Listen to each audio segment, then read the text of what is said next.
જો ગણોતિયાએ જમીન વેચી નાખી હોય બારોબાર માલિકને જાણ કર્યા વગર અથવા તો માલિકની જાણ બહાર, તો શું કરી શકાય?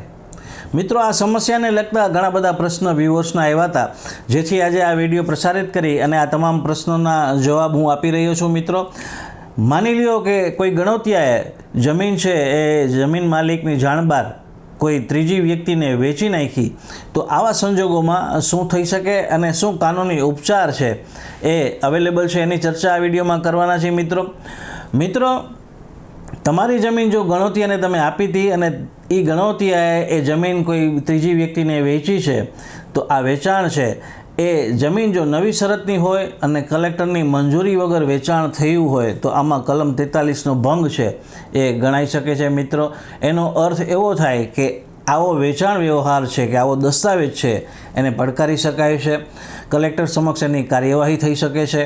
અને જો આ કાર્યવાહી છે એ કાનૂની પ્રક્રિયા અનુસર્યા સિવાય આ વેચાણ વ્યવહાર કરવામાં આવ્યો હતો એવું પુરાવાથી, દસ્તાવેજી પુરાવાથી કલેક્ટર સમક્ષ સાબિત થાય, તો આવો દસ્તાવેજ રદ થઈ શકે છે અને આવી જમીન છે એ મૂળ માલિકને મળી શકે છે ઘણા સંજોગોમાં, અને ઘણા સંજોગોમાં શ્રી સરકાર પણ થઈ શકે છે. અને શ્રી સરકાર થયા બાદ મૂળ માલિક છે આવી જમીન પરત મેળવવા માટેની કાનૂની કાર્યવાહી પણ કરી શકે છે.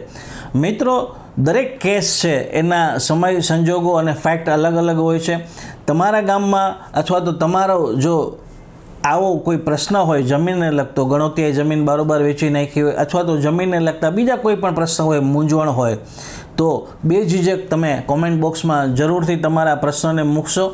હું એનો જવાબ છે અને કાનૂની માર્ગદર્શન છે એ આપવાનો પ્રયાસ કરીશ. મિત્રો, ફરી પાછો નવા વિડીયો, નવા ઇસ્યુ સાથે તુરંત તમારી સમક્ષ રજૂ થઈશ. ત્યાં સુધી મને રજા આપશો. પોતાનું ખૂબ જ ધ્યાન રાખજો. Take care.